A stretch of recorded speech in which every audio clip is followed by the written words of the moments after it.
아멘. 아멘.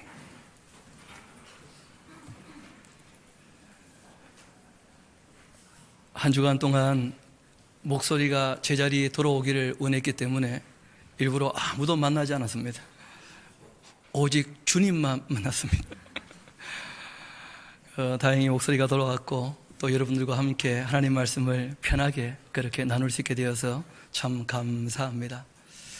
특별히 오늘부터 이제 우리가 다루게 될 이 골로새서, 그리고 9월 둘째 주까지 우리가 에베소서까지 이렇게 다루게 될 텐데, 바라기는 찬양 예배 때도 다 참석하셔서 이 골로새서와 에베소서를 같이 정리를 해야 우리 샤론 교회가 주님을 섬기면서 어떤 교회가 될지 우리가 같이 정리할 수 있고, 또 그렇게 해야 2019년도, 2020년도 잘 준비할 수 있지 않겠는가, 그렇게 생각됩니다. 특별히 골로새서는 고린도에서 사도 바울 선생님께서 다른 예수라 하는 이런 이 악한 사람들, 쉽게 말하면 혼합주의입니다.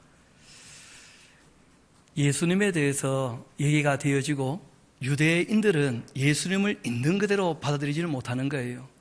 그래서 자기들이 생각하는 대로 예수님을 달리 생각하는 것이죠. 또 이 일이 조금 더 시간이 지나자 헬라 철학이라고 하는 것이 또 섞여 들어옵니다. 그렇게 해서 예수님에 대하여 오해하고 잘못 생각하는 사람들이 많아지게 된 것이죠. 지금도 마찬가지일 것입니다. 성경대로 예수님을 제대로 정리하지 못하게 되어지면 이 성공주의, 물질주의, 신비주의 이런 것들이 또 우리가 믿는 신앙과 혼합되어서 변질되고 말 것입니다.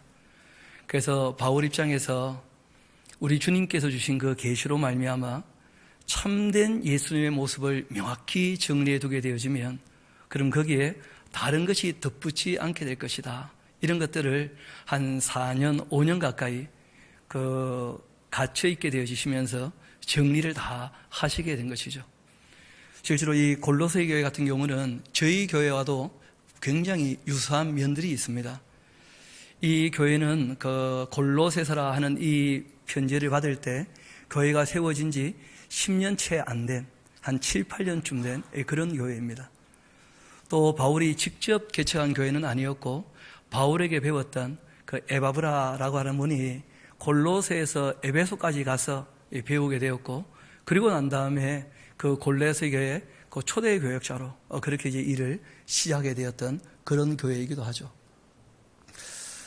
그리고 이 골로새 지역은 아주 가까운 도시들이 몇 개가 되어 있습니다. 라오디게아 하는 곳과 히에라폴리스라고 하는 이 세 개의 도시가 거의 한 개처럼 그렇게 묶여 있는 도시이기도 하고, 그 지역마다 세워져 있는 주님의 몸된 교회를 아마 이 에바브라 하는 목사님이 돌보고 있고, 또 거기에서 훈련받았던 젊은 교역자 아키포라 하는 분이 같이 아마 동력하고 있는 것으로 그렇게 보입니다.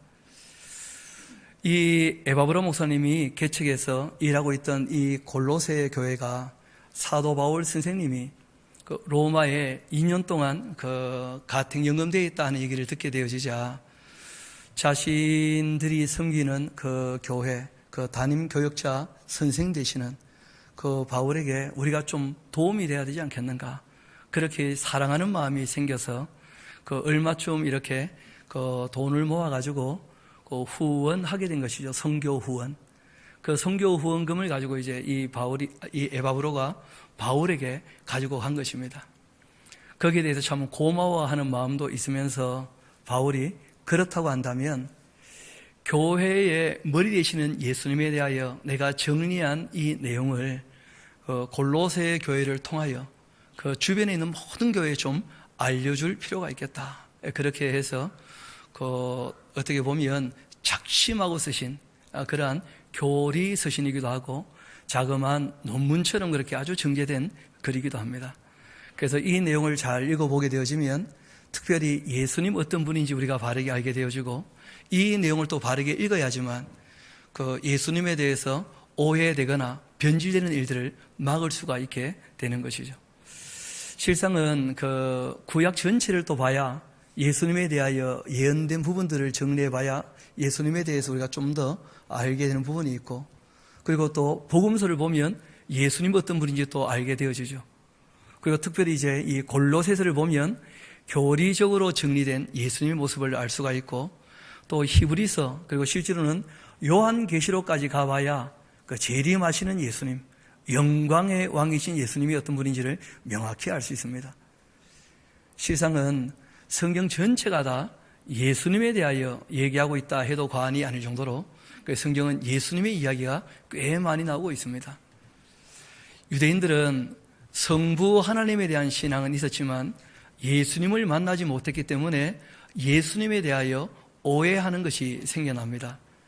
그것이 무엇이었냐면 예수님이 이 땅에서 하나님으로 오셨다 하는 것을 믿지는 못해요. 여전히 예수님을 어떻게 오해하고 있느냐 하면 사람으로서 생각하고 있고 선지자 중 한 사람으로 이해를 하는 것입니다. 이 유대주의에서 벗어나지 않은 그 인식이 또 하나 있는데 이슬람이죠. 이슬람 사람들도 세례 요한이나 예수님을 큰 선지자로 봅니다만은 결코 신으로 인식하지 못합니다. 사람이 되신 하나님, 이런 생각들을 하지 못하기 때문에 예수님에 대하여 다르게 생각한다는 거예요. 다른 예수라고 할 수 있는 것이죠.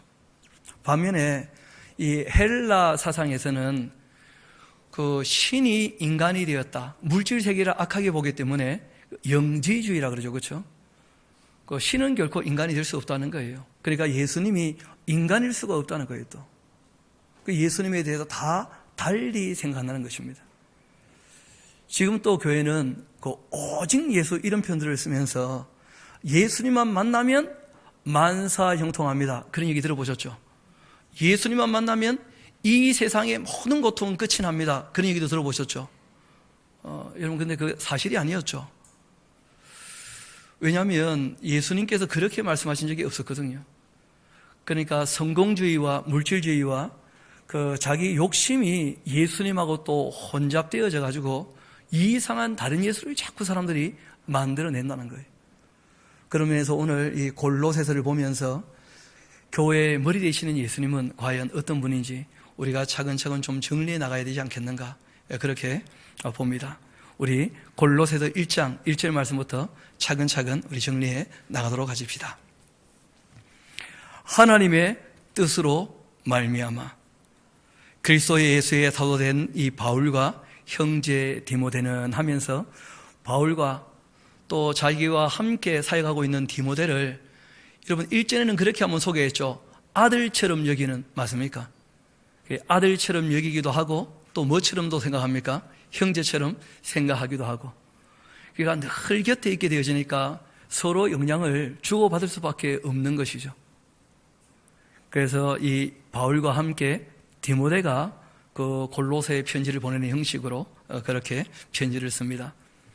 뭐 우리가 상식적으로 얘기를 드린다면 바울이라 하는 그 이름의 뜻은 작은 자라 하는 뜻이죠. 그 디모데우스라고 하는 이 말은 하나님을 공경하는 자, 그런 뜻입니다. 그러니까 그 집안 자체가 경건한 집안이었다 하는 것을 알 수가 있죠. 그 모계로서는 다 신앙을 갖고 있는 그런 집안이죠.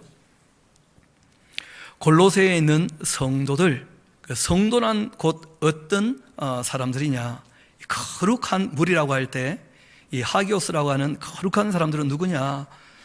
그리스도 안에 있으면서 신뢰할 만하게 성실한 사람들이다, 그렇게 얘기하고 있어요.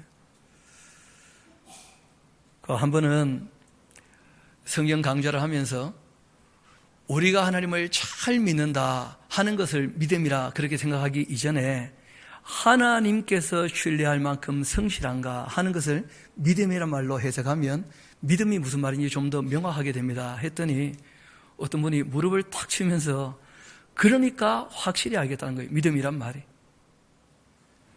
믿음이라고 하는 실제 말의 뜻은 뭐냐면 신실, 정말 하나님을 신뢰하는 사람이라면 하나님께서 인정할 만큼 성실한 사람이어야 한다. 이게 믿음의 원래 의미라는 거예요. 에무나라고 하는 또는 피스티스라고 하는 말의 원래 의미는 거기에 있는 것이죠. 신뢰할 만하게 어떻게 해요? 성실한. 우리가 어떤 사람을 믿을 만합니까? 성실해야 믿을 만해요. 성실하지 않으면 믿기 어렵죠. 불성실한 사람은 세상 아무도 믿어주지 않습니다. 우리가 하나님을 신뢰할 수 있는 이유도 하나님이 성실하시기 때문이고, 또 우리가 서로를 믿고 함께 신앙생활을 할 수 있는 것도 성실함을 보기 때문이죠.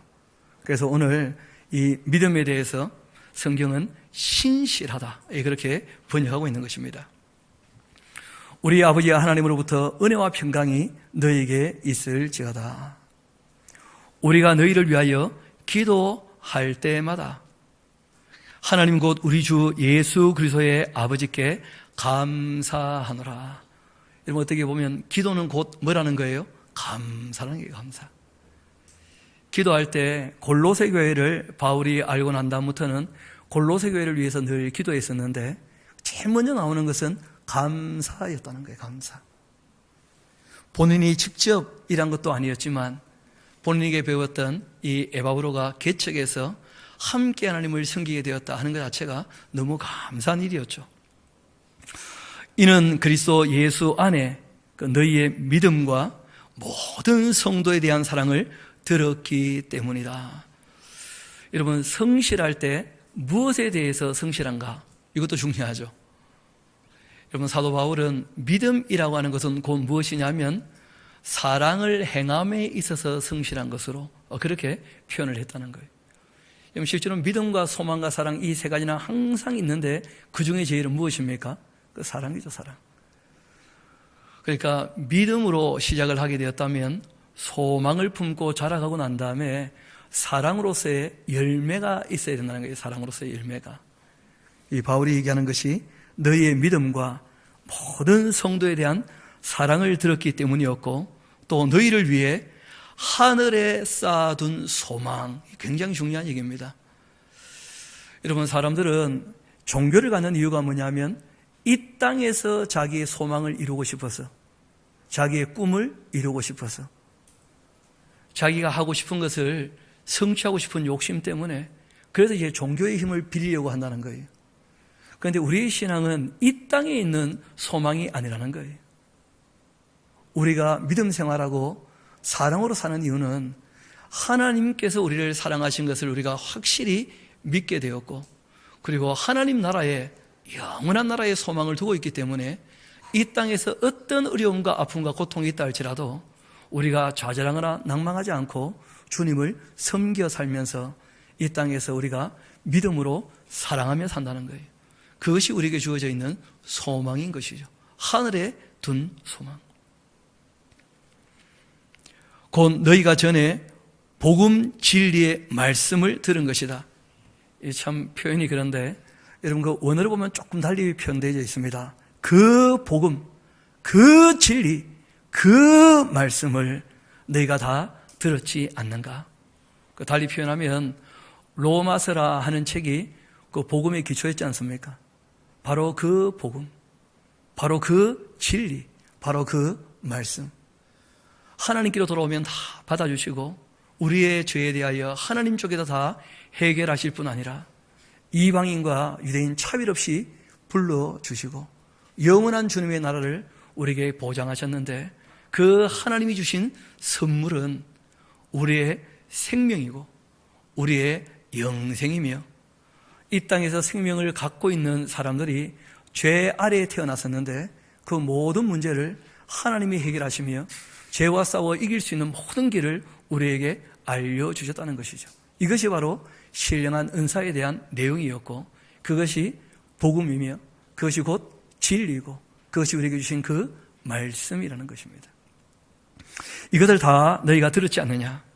이 복음이 이미 너희에게 이름에 너희가 듣고 참으로 하나님의 그 은혜를 깨달은 날부터 너희 중에서와 같이 또한 온 천하에 있어서 열매를 맺어 자라는도다. 여러분, 이 본문 나올 때마다 드리는 말씀이기도 한데, 열매를 맺어 자랍니까? 자라면 열매를 맺습니까? 그렇죠. 그러니까 번역을 그렇게 하면 훨씬 더 이해가 쉽겠죠. 여러분, 우리가 신앙생활을 하게 되어지면 이렇게 표현되어 있죠. 온 천하에서도 자라서 뭘 맺게 된다고요? 열매를. 사랑의 열매를. 여러분, 처음에는 하나님 사랑하고 형제를 사랑하는데 좀 더 지나게 되어지면 불신자들도 우리가 무엇으로 대합니까? 사랑으로. 온 천하에 우리의 신앙이 자라면 사랑의 열매가 드러나게 되어진다는 거예요. 온 천하에서도. 이와 같이 우리와 함께 종이 된 사랑하는 에바브라에게, 바울이 표현할 때 사랑하는 에바브라, 사랑을 받는 의원 누가, 내가 참 사랑하며 또 사랑받을 만하게 행동하는 사람들이 내 주변에 있다, 이런 고백을 바울이 하는 것을 보게 됩니다. 이 사랑하는 에바브라에게 너희가 배웠는데 그는 너희를 위한 그리스도의 신실한 일꾼이다. 정말 나는 이 사람을 신뢰할 만하게 내가 봤을 때 성실한 사람이었다. 그렇게 바울이 에바브라를 소개하고 있습니다. 어떤 분이 그런 얘기들을 해요. 목사님, 그 성경 강좌가 여러 개 있는데 누구에게 좀 때 맡기면 좋지 않겠습니까? 제가 그래서 대답을 합니다. 누구한테 때 맡기면 좋겠습니까? 이 스스로 열심히 일하는 사람, 신뢰할 만한 이 성실한 사람이라면 함께 일할 수 있죠. 언제든지. 그런데 그렇지 않다면 그 쉽지가 않다는 거예요. 누가 보기에도 저 사람은 참 성실한 사람이고 이 일을 맡겨도 다 능히 감당할 만한 사람이다. 그 신뢰가 생기기 전에는 일을 함께 맡겨서 나누어 할 수 없는 것이죠. 그 쉽지 않다는 거예요. 이 바울은 에바브라를 볼 때마다 참 사랑할 만한 사람이다. 왜냐하면 너무 성실하니까 자기 일에. 그렇게 고백한 것이죠. 바라기는 저도 여러분도 하나님 보시기뿐 아니라 누가 보기에도 신뢰할 만한 사람이 될 수 있게 되기를 소망합니다. 그런 성실함이 우리 삶 가운데 꼭 필요한 것이죠. 그리고 성령 안에서 너희의 그 사랑을 우리에게 알려주었다. 한 성령 안에 있는 같은 교회라고 해서 이 바울이 있는 로마까지 그 골로새 교회의 성도들의 그 사랑을 전달해 준 것이죠. 에바브라가. 그래서 거기에 대해서 바울이 고마움을 표현하는 것입니다. 이로써 우리도 듣던 날부터 너희를 위해서 기도하기를 그치지 않았다. 이런 바울의 그 기도의 제목을 좀 볼 필요가 있어요. 바울이 지금 4년 넘게 갇혀 있지 않습니까? 그런데 그 기도의 내용을 보면 내가 풀려나기를 또는 내가 좀 편안하기를 이런 걸 전혀 구하고 있지 않다는 거예요. 여러분, 이런 것이 이제 바울의 기도 내용이기도 하고 우리가 기도할 내용이기도 합니다. 우리가 함께하는 교회들도 있지 않습니까? 여러분, 늘 기도할 때마다 이 내용을 꼭 기억하셔야 되는데, 구하노니 너희로 하여금 모든 신령한 지혜와 총명에 하나님의 뜻을 아는 것으로 채우게. 이것을 바울이 늘 구했다는 거예요. 주님의 모든 이 몸된 교회가 주님의 뜻을 바르게 알 수 있도록, 그렇게 해서 정말 이 신령한 지혜와 총명을 가지고 주님의 뜻을 따를 수 있도록 이걸 늘 위하여 기도했다는 거예요. 그리고 주께 합당하게 행할 수 있도록, 주님께서 인정하시는 삶을 살 수 있도록 주께 합당하게 행하여 모든 일에 있어서 우리 주님께서 기뻐하실 만하게, 또 모든 선한 일에 있어서 열매를 맺게. 여러분, 우리가 일한 모든 게 헛수고가 되면 안 되잖아요.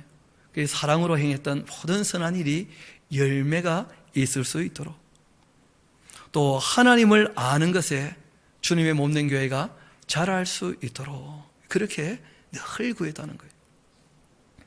또 그 영광의 힘을 따라서 모든 능력으로 능하게 하셔서 기쁨으로 모든 어려움을 다 견뎌내고 오래 참음에 이르게 하시도록,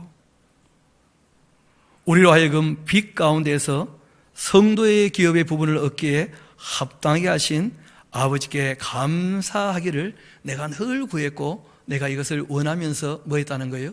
기도했다는 거예요. 여러분, 바라기는 우리의 기도의 내용도 이렇게 되어지기를 소망합니다. 이게 정말 우리가 교회를 위하여 기도해야 될 내용이죠. 여러분, 그리고 옆에다가 하나 더 적어 놓으십시오.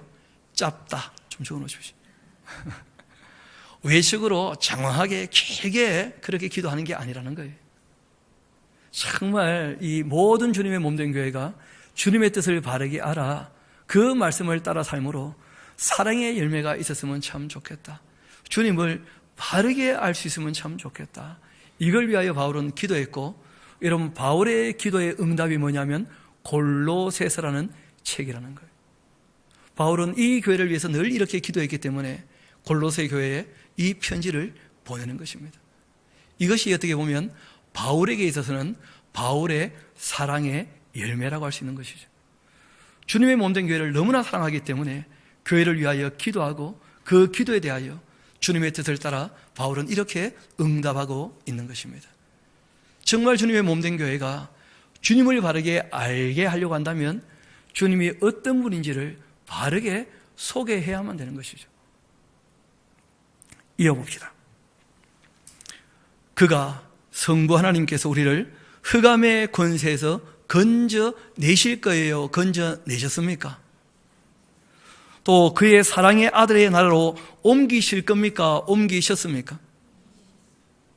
그 아들 안에서 우리가 속량 곧 죄사함을 얻을 겁니까? 이미 얻었습니까? 이 사실이 믿어지십니까? 이 사실이 믿어지는 사람이라면 구원에 대한 고민을 하지 않는다는 거예요.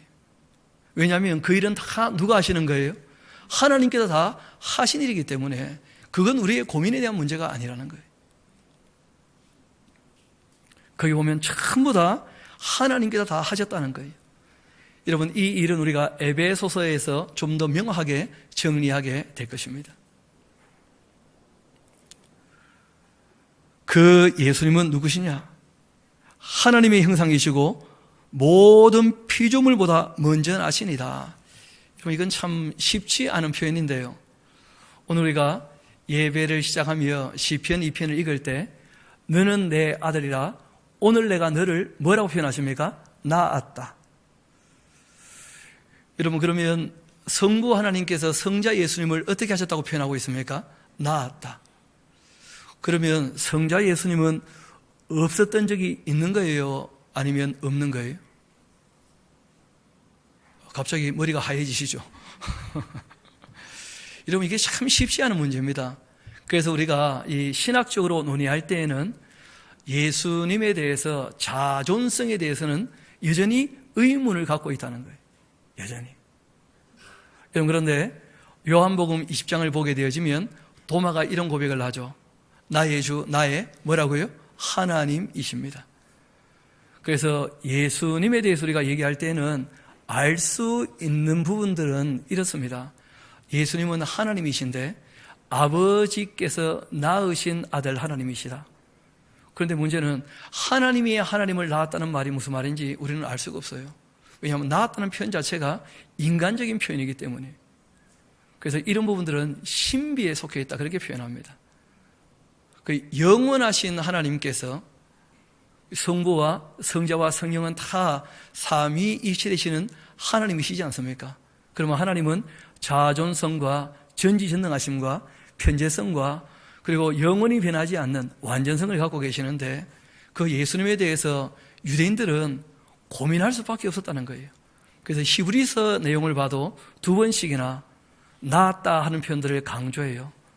그런데 이 모든 것을 마지막 정리할 때 그 요한이 예수님에 대해서 하나님으로 선포하게 됨으로써 우리의 신앙에서는 큰 문제가 없게 되어졌습니다. 그런데 이제 이런 문구를 따지는 그런 이제 학자들은 이것 때문에 고민을 좀 하는 것이죠. 그래서 뭐 고민을 하는 사람들이 있기 때문에 소개를 잠깐 하는 거예요. 예수님께서 하나님이심을 믿습니다. 여러분도 믿으십니까? 네, 그건 충분합니다. 그것으로. 그런데 성경에 보면 그런 표현이 있다는 거예요. 아들이라 하는 표현 보니까 좀 다른 것은 다른 것이죠. 아버지가 있고 또 누가 계셔요? 아들이 있고. 그러면 인간적인 생각에서는 아버지가 먼저 있습니까? 아들이 먼저 있습니까? 그건 인간적인 생각에서 그런 거예요. 하나님은요? 몰라요, 우리가 다. 그래서 그런 것은 언어적으로 설명이 불가능합니다. 그래서 그런 부분에 관해서 성경이 표현한 대로 그렇다 하면 그런 줄 알고 이제 우리가 신앙으로 고백하는 거예요. 아버지가 계시고 아들이 계신데 그런데 한 하나님이시다. 이렇게 우리가 고백하는 것으로 정리하는 것입니다. 그 요한이 도마의 입을 통하여 예수님을 하나님으로 고백했다면 그것으로 충분한 것이죠. 이어봅시다. 만물이 그에게서 창조되었다. 이런 걸 보면 만물이 그에게서 창조되었으니까 예수님은 피조물이 아니다, 또 이런 것이죠. 그래서 이 하나님의 존재에 대해서는 우리가 다 알지 못합니다. 이 계시해 주신 것만큼만 고백하는 것으로 끝내야 돼요. 하늘과 땅에서 보이는 것들과 보이지 않는 것들, 놀라운 얘기죠. 여러분, 우리가 과학이 다루는 것은 보이는 세계입니까? 보이지 않는 세계입니까? 보이는 세계. 그런데 성경은 보이지 않는 세계에 얼마든지 있다는 거예요. 얼마든지. 혹은 왕권들이나 주권들, 또 통치자들, 권세들, 만물이 다 그로 말미암았고 그를 위하여 창조되었다는 거예요. 여러분, 앞으로 한번 봅시다. 이 컵은 누구를 위해서 만든 겁니까? 저를 위해서, 그렇죠? 이거 저 말고 누가 씁니까? 저를 위해서 만든 거죠, 그렇죠? 여러분, 저는 이 컵을 위해서 뭘 할까요? 아무것도 안 하죠. 여러분, 놀라운 것은 하나님께도 만물을 만드실 때는 다 하나님을 위해서 만드셨지만 인간을 만드실 때는 좀 달랐다는 거예요. 하나님께서 하나님의 형상으로 인간을 만드시고 사람을 어떻게 하셨다는 거예요? 위해 주셨다는 거예요. 그리고 부탁하신 것이죠. 내가 너희를 위하니까 너희도 나를 위해 주면 좋겠다. 그렇게 서로 사랑하자 하고 말씀하셨다는 거예요. 알고 보면 만물은 다 그를 위하여 창조된 것이었습니다. 또한 그가 만물보다 먼저 계십니다. 이런 것을 우리가 선제성이라 그래요. 모든 만물보다 먼저 계신다. 또 만물이 그 안에 함께 서 있다. 모든 만물은 하나님과 관계되어지지 않는다면 존재 가치가 없다는 것이죠. 그는 또 몸된 교회의 머리가 되신다. 그분이 모든 것에 뭐라고요? 근본이 되신다. 모든 생명은 여기서 시작되었다는 거예요. 죽은 자들 가운데서 먼저 나신 이시니 이는 친히 만물의 으뜸이 되려 하신 것이다. 하나님께서는 모든 충만으로 예수 안에 거하게 하시고 그 십자가의 피로 화평을 이루셔서 만물고 땅에 있는 것들이나 하늘에 있는 것들이 그로 말미암아 자기와 화목하게 되기를 기뻐하심이라. 전에 악한 행실로 멀리 떠나 마음으로 원수가 되었던 너희를 이제는 그 육체의 죽음으로 말미암아 화목하게 하사 너희를 거룩하고 흠없고 책망할 것이 없는 자로 그 앞에 세우고자 하셨다. 우리 23절 같이 한번 읽어볼까요? 시작. 만일 너희가 믿음에 거하고 터 위에 굳게 서서 너희 들은 바 복음의 소망에서 흔들리지 아니하면 그러하리라. 이 복음은 천하 만민에게 전파된 바요 나 바울은 이 복음의 일꾼이 되었노라. 그러니까 이 복음의 핵심이 뭐예요? 아버지 하나님과 사람을 화목케 하시려고 예수님이 뭘 하셨다는 거예요? 희생하셨다는 거예요. 여러분, 뭐 옛날 이야기 중에 그런 거 있지 않습니까? 아버지하고 아들하고 관계가 안 좋을 때 어머니가 돌아가시면서 여보, 그리고 또 아들에게 손을 아들아 하면서 자기 가슴에 손을 포개 얹고 뭐라 그래요? 이제는 서로 미워하지 말아라. 보통 그렇게 되어지면 미워하던 마음이 어떻게 된다는 거예요? 다 녹는다는 것이죠. 여러분, 친구끼리 반목이 있다 할지라도 한 친구가 이 친구를 위해서 애를 쓰고 또 저 친구를 위해서 애를 쓰다가 결국 이제 이 친구가 죽게 되었을 때 그 두 친구를 서로 불러가지고 자기 가슴 위에 손을 얹고 난 다음에 부탁을 하는 것이죠. 나를 봐서라도 이제는 서로 화해하면 좋겠다 하고 죽으면 보통 화해가 됩니까? 안 됩니까? 죽음으로써 부탁하는데 안 들어주기 어려운 것이죠. 여러분, 유언이라고 하는 것은 살아있을 때 효력이 있습니까? 죽어야 효력이 나타납니까? 그래요. 예수님께서 죽어 주셨다는 거예요. 그래서 아버지의 그 공의, 아버지 하나님께서 사랑하시려고 하셔서 그 공의가 그 앞을 가로막아서 우리를 사랑할 수 없게 그렇게 하고 있었거든요.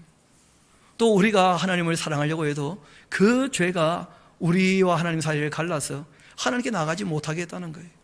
그런데 예수님께서 그 아버지의 공의를 만족시키시고 그리고 우리의 죄 문제를 해결하셔서 그 예수님께서 자신이 죽으심으로 아버지와 우리를 화목해 하셨다는 거예요. 이것이 바울이 알려주고 싶어하는 복음의 핵심이었어요.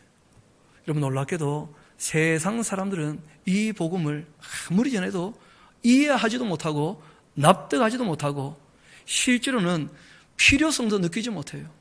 왜냐하면 이 세상에 자기 욕심을 추구하고 살기 때문에, 하늘에 있는 소망을 바라보지 않기 때문에 전혀 그런 데 관심을 두지도 않는다는 거예요. 하나님의 택한 백성들만이 크신 사랑에 대하여 깨닫게 되어지고, 이 복음에 대하여 알기를 원하고, 이 복음에 대하여 감격하게 되어지고, 이 복음으로 말미암아 정말 살 소망을 얻게 되는 줄로 믿습니다. 그것이 우리의 신앙의 능력인 것이죠. 24절 봅시다. 나는 이제 너희를 위해 받는 괴로움을 어떻게 한다고요? 기뻐한다는 거예요. 왜냐하면 예수님의 희생을 받기 때문에 내가 너희를 사랑하여 희생하는 것, 이것은 오히려 나에게 어떤 일이라고요? 기쁜 일이다. 샤론교회는 이런 기쁨으로 충만한 교회가 되기를 소망합니다. 그리스도의 남은 고난을 그 몸된 교회를 위해 나의 육체에 채우노라. 내가 교회의 일꾼 된 것, 하나님이 너희를 위하여 내게 주신 직분을 따라서 하나님의 말씀을 이루려 합니다. 이 비밀은 만세와 만대로부터 감춰졌던 건데 이제는 그 성도들에게 나타났고, 하나님이 그들로 하여금 이 비밀의 영광이 이방인 가운데 얼마나 풍성한지를 알게 하려 하심이라. 이 비밀은 너희 안에 계신 그리스도시니 곧 영광의 소망이니라. 하나님 아버지께서 사람을 사랑하신다 하는 것은 비밀이란 거예요. 비밀. 왜냐하면 알려주시고 알게 하신 사람들만이 알게 된다는 거예요. 이건 비밀은 다 아는 것도 아니고 다 모르는 것도 아니고 알려진 이들에게만 알게 되는 것이 비밀이란 거예요. 비밀. 어떤 분이 이번 그 326회 성경 강좌를 들으시고 그런 간증을 남기셨더라고요. 성경을 읽고 듣고 배우며 하나님의 그 크신 사랑에 대하여 1000만 분의 1이라도 깨닫게 되었다면 나의 삶은 변하게 될 줄로 믿습니다. 그 아버지의 사랑에 대해서 다시 한번 생각하게 되었다는 거예요. 창세기부터 우리가 차근차근 읽고 듣고 배우는 이유는 다른 것이 아니라 하나님께서 사람을 얼마나 사랑하고 계시는지 그 이야기를 함께 배우는 것이거든요. 정말 그 사랑의 비밀을 깨닫게 되었고, 그 사랑의 비밀의 실체가 누구였다는 거예요? 예수님이셨다. 예수님. 알고 보니까 아버지가 사랑하셔서 그 아들을 보내신 것이 아버지의 뜻이었다는 거예요. 아버지의 뜻. 그래서 바울은 고백을 하는 것입니다. 내가 교회의 일꾼 된 것, 하나님이 너희를 위하여 내게 주신 직분을 따라 하나님 말씀을 이루려고 하는 것이고, 바로 이 비밀, 만세와 만대로부터 감추어져 있었는데 이제는 예수님이 이 땅에 오셨기 때문에 그 성도들에게 다 드러나게 되었고, 하나님이 그들로 하여금 이 비밀의 영광이 이방인 가운데에서도 얼마나 풍성한지를 알게 하려 하심이라. 이 비밀은 곧 너희 안에 계신 그리스도시니 곧 영광의 소망이니라. 우리가 그를 전파하여, 그 다음에 참 중요합니다. 각 사람을 권하고 모든 지혜로 각 사람을 가르치면 각 사람을 그리스도 안에서 완전한 자로 세우려 함이라. 여러분, 각 사람이라는 말이 여러 번 나오죠. 그 옛날 왕정시대 때는 왕이 내가 종교를 바꿨다 하면 모든 백성들도 어떻게 해야 됩니까? 그 종교를 바꾸는 거죠. 그런데 이제는 더 이상 그런 시대가 아니라는 거예요. 이제는 이 복음이라고 하는 것은 각 사람에게 전달되어지는 거예요. 여러분, 그 공동체적으로 단체로 하는 것은 다 한계가 있습니다. 각 사람이 말씀을 배우려는 의지를 가지고 애를 써야 진리를 배우고, 그리고 여기에서 기록하고 있는 것처럼 완전한 자로 세워지는 데까지 자라게 되는 줄 믿습니다. 왜냐하면 예배 시간에 우리가 말씀을 전하는 것은 한계가 있거든요. 실제로는 시간을 내어가지고 정말 전부 어떤 말씀을 하고 계시는지 차근차근 다 배우고 스스로 정리가 끝나야 돼요. 그렇게 이론이 정리가 딱 끝나야 그것을 실체적으로 구체적으로 삶에 적용할 수 있어요. 그렇게 우리의 신앙이 완전한 데까지 나아갈 수 있게 되는 것입니다. 여러분, 이론이 부분적이면 행함도 어떻게 되겠습니까? 부분적일 수밖에 없다는 거예요. 그래서 성경을 우리가 다 배운다는 것은 굉장히 중요한 일이고, 그 성경을 다 배울 때 각 사람이 스스로 힘쓰고 애쓰지 않으면 그는 가능하지 않은 일이라는 거예요. 그래서 저희 교회에서는 하는 일들이 몇 가지 있다고 말씀드렸죠. 세 분만 모여서라도 성경을 배우겠다고 한다면 어디든지 가서 말씀을 가르치겠노라, 그렇게 말씀을 드렸었어요. 혼자는 안 되는 이유가 있습니다. 여자 혼자 저를 오라 그래봐요. 제가 얼마나 좋아하겠습니까? 얼마나 부담되겠어요, 그렇게 하면. 그래서 적어도 세 사람쯤 모이면 서로 힘이 될 수 있다는 거예요. 제가 안 되면 저희 교회에 준비된 사람들이 있겠죠. 그러면 얼마든지 누구든지 가서 말씀을 다 배울 수 있도록, 그래서 온전한 자로 세울 수 있도록, 누구에게요? 각 사람에게. 이게 중요하다는 거예요. 각 사람에게. 이를 위하여 나도 내 속에서 능력으로 역사하시는 이의 역사를 따라, 그 줄 쳐놓으세요. 힘을 다하여 어떻게 해요? 수고하노라. 힘을 다 해야 된다는 거예요. 힘을. 여러분, 초심이란 말이 있죠. 제가 TV 프로그램 중에 즐겨보는 프로그램이 하나 있어요. 불후의 명곡이라는 그 프로그램이 있어요. 토요일날 하는. 그 참 좋은 노래들을 제 편곡에서 불러주고 가는데, 제가 좋아하는 노래도 꽤 나오고 해서 즐겨 들어요. 근데 거기 이제 처음 출연하는 그 출연자들이 있습니다. 그때 이제 그 MC가 신동엽 씨죠. 제가 한때는 신동엽 닮았다는 얘기 좀 들었었습니다. 왜냐하면 오목하게 모여 있어가지고. 실제로는 신동엽 씨가 저를 닮았겠죠. 제가 생일이 좀 빠르거든요. 근데 그 MC가 그런 얘기를 해요. 처음 출연하는 그 출연진들은 마치 오늘이 마지막인 것처럼 노래한다는 거예요. 그게 초심이죠, 초심.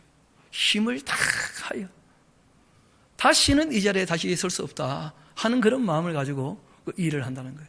노래를 하고. 여러분, 세상에서 무대가 주어져서 노래 한 곡 불러도 그렇게 애를 쓰고 열심을 낸다면, 우리가 주의 말씀을 배우는 것과 주의 말씀을 전하는 일에도 못지않게 힘을 써야 되는 줄로 믿습니다. 제가 보니까 부담이 되는지 별로 아멘을 안 하시고 고개만 끄덕끄덕 하면서, 그래, 아멘은 조금 있다가 하고 그러시는 것 같아요. 여러분, 그러시면 안 돼요. 힘을 다하여 뭐 한다는 거예요? 수고한다는 거예요. 힘을 다하여. 내가 너희와 라오디게아에 있는 자들과 물은 내 육신의 얼굴을 보지 못한 자들을 위하여 얼마나 힘쓰는지 너희가 알기를 내가 원하고 있다. 이는 그들로 마음에 위안받고 사랑 안에서 연합해서 확실하게 이해될 수 있도록 모든 풍성함과 하나님의 그 비밀되는 예수님을 깨닫게 하려 함이니까, 그 예수님 안에 지혜와 지식의 모든 보화가 감추어져 있다는 거예요. 그 예수님을 바르게 알지 못하면 성부 하나님도 성령 하나님도 삼위일체 되신 하나님도 제대로 알지 못하고, 예수님을 알지 못하면 참된 인간이 어떤 존재인지도 알지 못하는 것이죠. 예수님을 알아야지만 하나님도 사람도 또 이 악령의 세계도 예수님을 통하여 다 알게 되었다는 거예요. 그래서 우리의 신앙의 중심을 하나님을 믿고 섬기지만 하나님교라 그렇게 하지 않고 뭐라고 합니까? 예수교라, 예수교. 우리의 신앙의 중심을 예수님께 둔 이유는 바로 거기 있습니다. 예수님을 통하여 하나님도 우리가 다 알게 되었고, 귀신의 세계도 다 알게 되었고, 인간이 어떤 존재인지도 다 알게 되었고, 또 죽음 이후의 세계도 예수님을 통해서 우리가 온전히 다 알게 된 것이고, 이 역사의 종말과 악의 종말도 누구를 통해서요? 요한계시록, 예수 그리스도의 그 계시, 예수님을 통하여 다 알게 되었다는 거예요. 그 예수님 안에 우리가 알아야 되는 모든 신령한 지혜와 지식의 모든 보화가 감추어져 있다. 내가 이것을 말하는 이유는 아무도 교묘한 말을 가지고 너희를 속이지 못하게 말씀드렸죠. 혼합주의가 교회 안에 생기기 시작했다는 거예요. 유대의 혼합주의는 뭐라는 거예요? 예수님이 하나님이신 것을 인정하지 못하는 거예요. 그래서 기껏 까봐야 어디까지 갑니까? 선지자 중 하나인 것처럼, 아니면 아예 나무에 달린 자마다 저주받은 인간이니까 예수는 메시아일 수도 없고 선지자일 수도 없고 뭐라는 거예요? 저주받은 존재. 또 많이 가야 예수님을 구약에서 예언하신 누구라고요? 메시아 정도로. 실제로 메시아를 넘어서죠. 왜냐하면 참 하나님이시고 참 사람이시거든요. 그런데 이 기독교와 그 유대교가 혼합되어 가지고 이상한 이 교리들, 이상한 이 이단 사설이 만들어진다는 거예요. 말씀드린 것처럼 헬라 철학과 또 섞이게 되니까 뭐가 되었다고요? 영지주의 이단이 나오고 또 쾌락주의라든지 금욕주의 이런 게 나온다는 거예요. 또 여러분 이 예수님 또 우리가 믿는 이 신앙이 세속주의와 지금 혼잡되어져 버리니까 성공주의, 긍정의 신학, 목적을 이루는 삶, 다 자기의 목적을 이루기 위하여 욕심을 채우기 위하여 신앙생활을 하는 것으로 변질되고 있다는 거예요. 신앙이. 여러분 그런 변질된 신앙의 것을 우리가 다 보고 있지 않습니까? 요즘 신문 사설마다 그런 얘기 하잖아요. 종교란 과연 뭐냐 말이에요. 조계종에서 일어나는 일을 봐라. 한국교회 그 명성교회라는 교회에서 일어나는 일을 봐라. 성락교회에서 일어나는 일을 봐라. 이게 교회냐? 이게 종교냐? 우리가 그런 것을 어떻게 믿고 따르겠냐? 그렇게 오히려 세상이 염려할 만큼 이유는 단순해요. 변질되었다는 거예요. 무엇으로? 세속주의로. 자기의 욕심을 섞어 넣어버리니까 그 신앙이 변질되고 만다는 거예요. 이어봅시다. 아무도 이 교묘한 말로 너희를 속이지 못하게. 안 속으려면 진짜를 알아버려야 된다. 진짜를. 그래서 여러분들 오늘 진짜를 알도록 제가 좀 정리해서 여러분에게 나눠드린 게 있습니다. 골로새서에서 말하는 예수 그리스도의 모습. 다 성경에 있는 내용 간략하게 정리를 한 거예요. 이 내용들 다시 한번 식사하시면서 또 기회 되거나 시간 될 때 한번 정리해 보시면 도움이 되겠죠. 아, 예수님은 이런 분이시구나. 하나님의 아들이시며 구세주이시며 하나님의 형상이시고 모든 피조물보다 먼저 계시고 창조주이시며 그리고 만물을 품으시고 함께 하시고 교회의 머리가 되시고 모든 것의 근본이시며 죽었다가 부활의 첫 열매가 되셨고 만물의 으뜸이 되시며 모든 것을 화목케 하시고 교회를 몸으로 가지고 계시고 하나님의 비밀이신 분이시다. 그리고 늘 일하고 계시고 우리의 신앙의 대상이 되시며 우리의 주인이 되시고 하나님이시며 참 사람이시고 모든 통치자와 권세의 머리가 되시고 새롭게 하시고 아버지 하나님 우편에 앉아 계시며 우리의 생명이시고 다시 오시고 만유이시고 만유 안에 계시며 평강을 위하여 우리를 부르시고 말씀을 주셨고 하나님 아버지께 나아갈 능력을 우리에게 주셨고 또 각 사람이 일한 대로 상을 주시고 사람을 유대인이냐 이방인이냐 외모로 취하지 않으시고 우리에게 직분을 주셔서 일꾼 삼으실 뿐 아니라 영원히 우리와 함께 하시는 분인 줄로 믿습니다. 그 예수님에 대하여 바르게 정리하고 있어야 쏙지 않는다는 거예요. 쏙지 않아. 우리 좀 더 말씀을 이어봅시다. 우리 본문으로 돌아가도록 하시겠습니다. 5절입니다. 이는 내가 육신으로는 떠나 있으나 심령으로는 너희와 함께 있어 너희가 질서 있게 행함과 그리스도를 믿는 너희의 믿음이 굳건한 것을 기쁘게 봄이라. 그러므로 너희가 그리스도 예수를 주로 정말 믿고 있다면 그 안에서 행하여야 한다. 이 계명을 따라야 된다는 거예요. 그 안에서 뿌리받고 세움받아 교훈을 받은 대로 믿음에 굳게 서서 감사함을 넘치게 하라. 이 세상 철학은 결국 자기의 만족을 위한 것이죠. 또 온갖 종교는 결국은 죽음 이후의 세계를 두려워해서 만들어진 사설들이 많죠. 누가 철학과 헛된 속임수 너희를 사로잡을까 주의해라. 이것은 사람의 전통과 세상의 초등학문을 따르는 것뿐이다.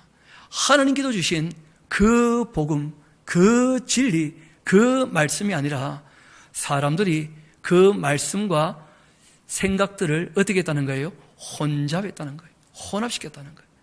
그런 데서 다 주의해야 한다 하고 부탁하십니다. 그 안에는 신성의 모든 충만이 육체로 거하신다. 참 하나님이신데 참 사람이시다. 너희도 그 안에서 충만해졌으니까 그는 모든 통치자와 권세의 머리가 되신다. 또 그 안에서 너희가 손으로 하지 아니한 할례, 이것을 받았는데 곧 육의 몸을 벗은 것. 육의 몸을 벗었다는 말은 더 이상 자기 욕심을 따라 살지 않는다는 거예요. 이 땅에 있는 것을 추구하지 않는 것이죠. 그리스도의 할례라. 이것이 바로 너희의 뭐라고요? 세례라는 거예요. 세례. 그럼 앞을 잠깐 봅시다. 우리가 세례의 의미는 여러 번 말씀드렸는데 기억하실 겁니다. 제일 처음 내용이 무엇입니까? 죄를 씻었다는 것이죠. 두 번째는요, 옛날의 나, 욕심을 따라 살던 나는 어떻게 되었다는 거예요? 물 아래에서 죽었다는 거예요. 우리가 고린도 후서를 공부할 때 살폈던 것처럼 예수님이 나를 위하여 죽으셨다면 이제 더 이상 나는 나를 위하여 살지 않고 나를 위하여 죽으신 예수님을 위하여 사는 것이다. 사랑은 서로를 위하는 것이라는 거예요. 이것이 바울이 얘기하는 복음의 핵심이기도 한 것이죠. 이어봅시다. 너희가 세례로 그리스도와 함께 장사되었다는 거예요. 여러분, 자기가 죽었다면 자기의 소망이라는 것은 더 이상 의미가 있습니까? 없습니까? 자기의 꿈은요? 자기의 욕심은요? 자기의 성취는요? 여러분, 그것을 내려놔야 우리가 신앙생활할 때 평안할 수 있다는 거예요. 여러분, 욕심을 가지고 사람을 만나면 항상 부담되고 피곤합니다. 실제로 그러합니다. 우리가 주님의 뜻을 따르기 위하여 함께 만나게 된다면, 자기 욕심을 내려놓고 만난다면 언제든지 누구를 만나도 기쁜 것이죠. 그것이 바로 성도의 교제인 줄로 믿습니다. 특별히 저희 교회가 9월부터 그 모임을 좀 가지려고 하는 입장이 있기도 한데, 여러분, 함께 그렇게 모일 때 자기 욕심을 가지고 모이게 되면 그 힘들고 어려워진다는 거예요. 주님의 뜻을 따르기 위하여 자기 욕심을 내려놓고 모여야 그 모임이 참으로 아름답게 되는 줄로 믿습니다. 그런 모임이 되어야 되는 것이죠. 성도의 교제가. 너희는 죽었다는 거예요. 장사되었고, 또 죽은 자들 가운데서 그를 일으키신 하나님의 역사를 믿음으로 말미암아 그 안에서 함께 일으키심을 받았느니라. 또 범죄와 육체의 모할례로 죽었던 너희를 하나님이 그와 함께 살리셨고 우리의 모든 죄를 사하셨고 우리를 거스리고 불리하게 하는 법조문으로 쓴 증서를 치워 버리셨고 제하여 버리사 십자가에 못 박아 버리셨다. 여러분, 이 내용은 크게 두 가지를 얘기하는 것인데, 하나는 끊임없이 나오는 것이죠. 여러분, 율법에는 이방인과 사귀도록 얘기했습니까? 사귀지 말라고 했습니까? 그렇죠. 그런 것은 다 폐해졌다는 거예요. 두 번째는 율법에는 뭐가 있습니까? 정죄가 있죠. 그래서 우리가 율법의 정죄에서도 어떻게 되었다는 거예요? 자유하게. 왜냐하면 죄 문제가 해결되었기 때문에 죄와 사망에서 거기서 우리가 다 자유를 얻게 되었다는 거예요. 이걸 위하여 예수님께서 십자가에 달려 돌아가셨고 십자가에서 이것을 어떻게 하셨다고요? 못 박아 버리셨다는 거예요. 통치자들과 권세들을 무력하여 드러내어 구경거리로 삼으시고 십자가로 그들을 이기셨다는 거예요. 왜냐하면 통치라고 하는 것은 섬기기 위함인데 예수님이 통치하시는 방법이 어떻게 하시는 겁니까? 섬김을 받으려 함이 아니라 섬기러 왔다는 거예요. 근데 실제로 통치하는 사람들 보면, 정치하는 사람들 보면 섬기는 것 같아요? 섬김을 받는 것 같아요? 자그마한 그 신문사들 보니까 소세지까지 잘라드려야 됩니까? 그런 사설이 있더라고. 혹시 보셨나요? 그러니까 국회의원들이 외국 나가가지고 이것저것 뭐 견문을 넓힌다고 하면서 식사를 하는데 외교관들이 와가지고 옆에서 소시지까지 먹기 좋게 다 잘라준다는 거예요. 그런데 그 잘라주는데 아무도 안 말리고 딱 지나가는 듯이. 그게 이 세상 정치죠. 이 세상은 그런 걸 추구하는 거예요. 에헴 하면서 나 이쯤 되는 인간이다 하면서. 예수님께서 참된 통치가 무엇인지를 보이셨다는 거예요. 16절 봅시다. 그러므로 먹고 마시는 것, 절기, 초하루, 안식일 이런 것을 이유로 누구든지 너희를 비판하지 못하게. 그러니까 우리가 먹는 음식이나 마시는 음료나 또 우리가 지키는 절기나 또 초하루, 안식일 어떤 일을 하든지 간에 믿지 않는 자들이 우리의 삶을 가지고 폄하하지 않도록, 비판하지 않도록 그렇게 좀 정갈하게 살아야 된다. 그렇게 말씀하시는 거예요. 이것들은 장래일의 그림자인데 몸은 그리스도의 것이다. 아무도 꾸며낸 겸손, 천사 숭배를 이유로 너희를 정죄하지 못하게 하라. 왜냐하면 그 사람은 자기가 본 것을 의지하여 그 육신의 생각을 따라 헛되이 과장한다는 거예요. 여러분, 우리가 주의해야 될 것 중에 또 하나가 뭐냐면 신비주의 영성이라는 거예요. 신비주의 영성. 진리와 사랑을 따르지 아니하고 뭘 경험하고 뭘 체험한다는 거예요. 여러분, 큰 교회 중에 이 신비주의 영성을 추구하지 않는 교회가 없는 것처럼 보여요. 대부분 다 무슨 신유 집회, 무슨 능력 집회, 안 하는 교회가 없는 것 같아요. 실제로는 막 그런 데 사람들이 제일 많이 모이고 그런 데 제일 좋아하는 것 같아요, 보니까. 진리가 혼잡되고 있다는 거예요. 이상한 사들과 섞여가지고. 이 당시에도 당연히 그랬다는 거예요. 꾸며낸 겸손, 그리고 천사 숭배, 외식과 함께 자기가 뭐 신비를 경험하고 체험했는데 그것이 조금 시간이 지나면 육신의 생각을 따라 어떻게 된다고요? 헛되이 과장된다는 거예요. 머리를 붙들지 아니하는지라 온 몸이 머리로 말미암아 마디와 힘줄로 공급함 받고 연합하여 하나님이 자라게 하심으로 자라느니라. 그럼 교회의 머리가 누구십니까? 예수님. 예수님의 별명이 뭐예요? 말씀. 이런 머리를 붙들라는 말이 무슨 말입니까? 그 하신 그 말씀을 따르는 것만이 신앙이 자라는 유일한 길이라는 거예요. 이것 이외에는 없다는 거예요. 너희가 세상의 초동학문에서 그리스도와 함께 죽었다면 어찌하여 세상에 사는 것과 같이 규례에 순종하고 있냐? 그 사람들의 그 규례에. 여러분, 신앙은 끊임없이 반문론을 얘기해요. 잘못된 신앙들은. 그런데 참된 신앙은 하나님의 사랑이 무엇인지를 깨닫게 하는 거예요. 예수님이 누군지를 알게 하는 거예요. 그래서 자원하여 섬길 수 있도록, 인격적으로 섬길 수 있도록, 인격적으로 사랑할 수 있도록 그렇게 하시는 것이죠. 여러분, 그러려면 꼭 필요한 것이 있습니다. 우리 한번 따라합시다. 모든 일에 있어서 오래 참고 기다려줘야 합니다. 여러분, 깨닫고 돌아올 때까지는 얼마나 기다려야 되는지는 아무도 몰라요. 확실한 것은 우리 주님께서 아담과 하와 이후에 6천년이 넘는 세월 지금까지도 기다려주시고 참아주시고 돌아오기를 바라고 계시는 줄로 믿습니다. 그 하나님의 사랑을 우리가 기억해야 돼요. 함께 신앙생활하면서 그런 자세가 없다면 신앙생활 더불어 하기 쉽지 않은 것이죠.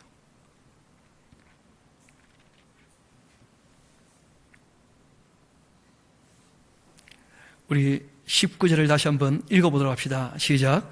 머리를 붙들지 아니하는지라 온몸이 머리로 말미암아 마디와 힘줄로 공급함을 받고 연합하여 하나님이 자라게 하심으로 자라느니라. 누가 자라게 하신다고요? 왜 그렇게 하시죠? 우리가 받아들이니까. 자라게 하시는 분은 하나님이시라는 거예요. 너희가 세상의 초동학문에서 그리스도와 함께 죽었다고 한다면, 이 더 이상 자기 욕심을 따라 살지 않기로 했다면 어찌하여 세상에 사는 것 같이 그런 세상의 규례, 쉽게 말하면 쾌락주의나 금욕주의, 영지주의 신앙을 얘기하는 것이죠. 혼합된 것들, 거기에 순종하냐? 곧 붙잡지도 말고 맛보지도 말고 만지도 말라, 그렇게 하는 것이다. 이 모든 것들은 한때 쓰이고는 다 어떻게 될 거라고요? 없어져 버릴 거예요. 영원한 것이 결코 아니라는 거예요. 사람의 명령과 가르침을 따르는 것뿐이다. 이런 것들은 자의적 숭배, 겸손, 몸을 괴롭게 하는 데는 지혜가 있는 모양처럼 보이지만, 그러나 오직 육체에 따르는 것을 금하는 데에는 조금도 유익이 없다는 거예요. 실제로는 종교활동을 열심히 하는 이유가 자기의 욕심을 이루기 위한 것이 될 수 있는 가능성도 얼마든지 있다는 거예요. 실제로 그런 사람들 꽤 보기도 했고요. 그래서 오늘 성경은 우리에게 주의를 줍니다. 종교활동을 열심히 하는 게 신앙의 본질이 아니고 하나님의 말씀에 대하여 인격적으로 수용해서 사랑하는 마음으로 진리를 따르는 것이야말로 참된 신앙인데, 이 일은 각 사람에게 있어질 일이고 이 일을 위하여 우리가 할 수 있는 것이라면 성경을 읽어주는 것, 그 내용을 알아듣게 가르치는 것, 그 말씀을 따르도록 권면하는 일인데, 이 일은 어떻게 하는 것이라고요? 각 사람에게, 바라고 원하는 사람에게만 할 수 있다는 거예요. 그렇지 않다면 그 일은 할 수가 없는 것이죠. 우리 오늘 3장 1, 2절까지만 같이 읽고 마무리하도록 합시다. 우리 같이 한번 읽도록 합시다. 시작. 그러므로 너희가 그리스도와 함께 다시 살리심을 받았으면 위의 것을 찾아라. 거기는 그리스도께서 하나님 우편에 앉아 계시느니라. 위의 것을 생각하고 땅의 것을 생각하지 말라. 아멘. 정말 바울이 오늘 권고한 것처럼 이 땅에 속한 욕심을 다 우리가 내어버리고 위에 있는 것들을 바라보며 주님의 뜻을 따르는 저와 여러분 되기를 소망합니다. 함께 기도하도록 하시겠습니다. 아버지 하나님, 참으로 감사합니다. 하나님의 사람 바울이 교회를 처음 시작하면서 이런저런 여러 가지 일들을 겪게 되어지고 그 과정 가운데 이 진리가 혼잡되는 것을 보면서 주님의 진리를 올곧게 세우기 위하여 계시해 주신 대로 복음에 대하여 또 예수님에 대하여 그리고 교회에 대하여 이렇게 정리한 말씀을 저희들에게 읽고 듣고 배우며 깨닫게 도와주신 것 감사드립니다. 주님 바라옵기는 이 세상에 속한 허영심이나 사치나 우리의 욕심들을 추구하지 않기를 소망합니다.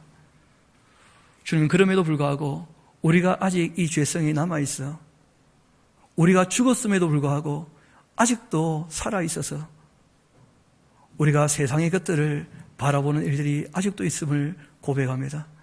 주님 바라옵기는 이 말씀으로 다시금 씻어낼 뿐 아니라 이 말씀으로 우리가 어디에 서 있는지를 확실히 알게 되어서 더 이상 죄에 매여 죄의 종로로 하지 않도록 주님께서 우리의 삶을 늘 인도하여 주옵소서. 모든 것을 주님께 의탁합니다. 또한 감사드립니다.